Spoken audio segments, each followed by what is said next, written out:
Alors bonjour, je me présente, Vincent Joseph, vice-président du comité exécutif du SPUL, et je suis aujourd'hui avec Marie-Hélène Parizeau, présidente du comité exécutif du SPUL. Alors on vient de passer à travers une année qui a été pleine de surprises et de rebondissements au niveau, dans le dossier de la refonte finalement des statuts de l'Université Laval. Et puis Marie-Hélène qui en a profité pour faire un travail de recherche assez complet et de comparaison de différents modèles de gouvernance des universités. Alors, est-ce que tu pourrais commencer par nous expliquer un petit peu le modèle actuel de gouvernance à l'Université Laval, comment ça fonctionne, sur quoi ça repose, comme type d'instance, etc. Oui, c'est important de comprendre un peu le modèle de gouvernance que nous avons à l'Université Laval. C'est un modèle, je dirais, historiquement, qui a été construit là, au fil des décennies. Et on est arrivé avec un modèle, je dirais, relativement équilibré entre le pouvoir de la rectrice et puis du comité exécutif, et puis les deux autres instances qui sont le conseil universitaire et le conseil d'administration, qui servent en quelque sorte de contre-pouvoir ou d'instances qui, comment dirais-je, souligne ou identifie, cherche à valider en quelque sorte les décisions de la rectrice et du conseil et du comité exécutif. Donc on a, je dirais, un modèle très organique où on voit donc ces trois instances. Et puis, on a évidemment les vice-rectorats. Hein. On a aujourd'hui 5 vice-rectorats. On a après ça tout l'organisation facultaire et des unités, des départements. On a 17 facultés, environ presque 70 unités. On a des instituts de recherche, des centres de recherche. Donc tout ça participe évidemment à la mission de l'université qui est l'enseignement et la recherche. Et le conseil universitaire a des commissions qui sont assez connues, commission de la recherche, commission des études, commission des affaires étudiantes, qui permettent de faire émerger les problèmes, mais aussi les choses qui vont bien et qui méritent tout simplement d'être appuyées, soutenues, etc.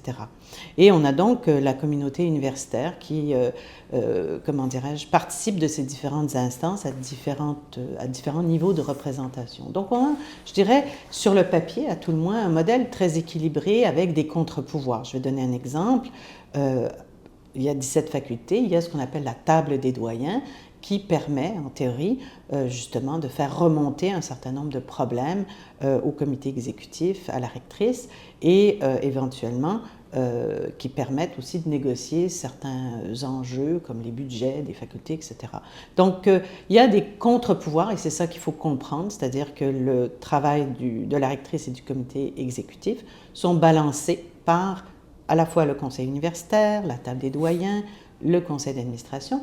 C'est une mécanique qui peut paraître complexe, oui, elle l'est, mais en même temps, à cause des contre-pouvoirs, puis ça permet, comment dirais-je, une façon plus harmonieuse de fonctionner, peut-être plus complexe parce qu'il faut discuter, il faut faire remonter les dossiers, mais en même temps, ils sont discutés. Puis, ça permet, je dirais, un équilibre des pouvoirs dans un modèle qui est, on pourrait dire, organique, circulaire, de l'information et puis des décisions. Donc, il y avait une certaine sagesse dans la façon dont ce modèle-là a été mis en place. D'accord, merci beaucoup. C'est un terme que j'aime bien, là, organique et circulaire. Je trouve que ça représente bien, ça parle en tout cas. Moi, c'est un terme que j'aime bien pour décrire ce modèle. Alors maintenant, on peut prendre ce modèle et puis le comparer ou mettre en relief d'autres modèles de gouvernance, qui est notamment le modèle des grandes universités américaines, qui est peut-être un peu plus proche d'un modèle entrepreneurial. Est-ce que tu peux nous expliquer comment ça fonctionne dans ce genre de modèle? Oui, alors le modèle de gouvernance des universités américaines, bon, il y a divers modèles, mais disons qu'il y a un modèle en particulier qui a tendance à dominer actuellement, c'est le modèle entrepreneurial, c'est-à-dire que l'université, comme la gouvernance de l'université, est comme calquée sur la gouvernance des entreprises privées.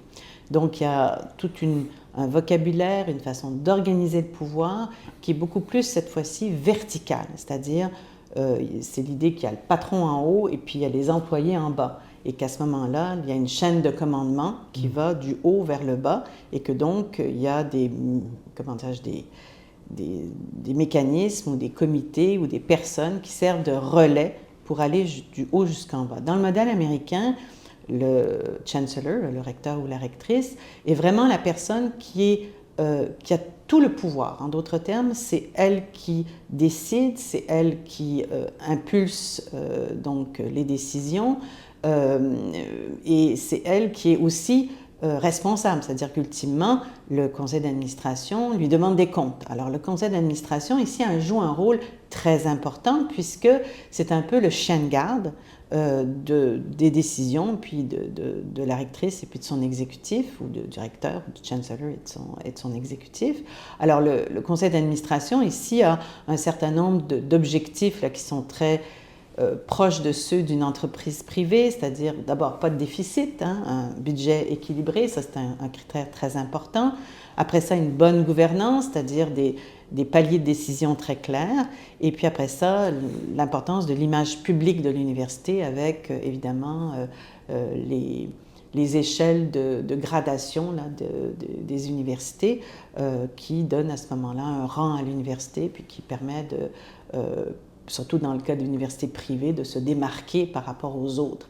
Donc, il est évident que cette idée de se démarquer par rapport aux autres nécessite à ce moment-là, de la part du chancellor, un leadership, une vision de l'université, et puis l'idée qu'elle va se développer et qu'elle doit effectivement rencontrer des critères d'efficience, d'efficacité, de rentabilité. Donc, on est vraiment dans le modèle de l'entreprise privée. Et donc, on a cette chaîne, si vous voulez, de prise de décision à pouvoir vertical dont j'ai parlé. Donc, du chancellor, on va à l'exécutif qui nomme les doyens, qui nomme les directeurs, qui nomme les présidents et éventuellement la composition des comités, des commissions. Et après ça, toute cette chaîne de commandement va encadrer les pratiques que sont les employés. Et la communauté universitaire devient des employés. Et ici, ce qu'il faut bien montrer, c'est que les étudiants, qu'ils soient du premier cycle ou du deuxième et troisième cycle, sont essentiellement des clients. Donc, on a aussi cette dimension clientéliste où il s'agit de faire en sorte que les clients soient satisfaits. Donc, le critère que les étudiants soient satisfaits est très important dans un modèle entrepreneurial des universités américaines. C'est très clair, c'est très clair. Puis ça probablement bien adapté aussi à un modèle compétitif, où les universités sont en compétition permanente entre elles pour attirer justement les clients. Alors est-ce que c'est le modèle qu'on veut? On peut en discuter. Mais en tout cas, ça nous amène à revenir au modèle de gouvernance de l'Université Laval et dans ce qu'on perçoit des projets de refonte des statuts, il semble y avoir un déplacement des équilibres. Et ce qui est encore plus frappant quand on regarde ça et qu'on le met finalement en lien avec un autre élément qui est celui de la répartition des budgets, on peut très très bien identifier la manière dont ces équilibres sont en train de se transformer, ou en tout cas on sent qu'il y a une tentative de les transformer puis de les déplacer. Est-ce que tu peux expliquer un peu cet aspect-là de la chose? Oui, je voudrais juste revenir sur le point qu'effectivement, le modèle américain entrepreneurial, il y a des universités privées, il y a des universités publiques, mais fondamentalement, c'est le modèle dominant. Alors que nous, évidemment, on est au Québec. Au Québec, ce sont des universités publiques qui ont une mission publique. Alors, évidemment, il y a vraiment des différences ici qu'il faut marquer. Et dans le modèle actuel, c'est sûr qu'il y a des déplacements. C'est-à-dire, ce que je vais essayer d'expliquer, c'est que dans le fond, on voit quand on fait le lien avec les budgets, une espèce de déplacement du pouvoir. Et ce que j'ai essayé de montrer dans le troisième schéma, c'est que dans le fond, on voit qu'ici, le conseil d'administration, par exemple, prend beaucoup plus d'importance parce qu'il a 5 comités, un sur l'amendement des statuts, un deuxième sur l'audit et la gestion intégrée des risques, le troisième sur la gouvernance et l'éthique, le quatrième sur les ressources humaines et le cinquième sur les ressources immobilières et informationnelles. Donc on voit ici que ce sont des comités très stratégiques, certainement qui ont des visées beaucoup plus macro, donc d'orientation générale de l'université. Donc ici, vous voyez qu'il y a un déplacement, en quelque sorte, des orientations vers le conseil d'administration et ses comités, ce qui renforce évidemment le pouvoir de la rectrice et puis du comité exécutif. A contrario, le conseil universitaire, son poids, je dirais, relatif et son influence dans cet équilibre-là est beaucoup moindre parce que et c'est là un des enjeux de la réforme des statuts, c'est que le pouvoir est beaucoup plus concentré entre le comité exécutif, la rectrice et le conseil d'administration. Le conseil universitaire est comment dirais-je, relayé et réduit en quelque sorte essentiellement à l'enseignement et à la recherche avec ses commissions. Mais on sent qu'ici, c'est un poids, disons, un contre-pouvoir beaucoup plus limité que dans le modèle initial que nous avions de la gouvernance de l'Université Laval. Alors pourquoi je dis ça? C'est que quand on voit la répartition des budgets, puis c'est ça qui est intéressant, c'est qu'on s'aperçoit que le comité exécutif, sur un budget de fonctionnement de l'université, retient en quelque sorte 303 millions de dollars pour des choix institutionnels de tout ordre.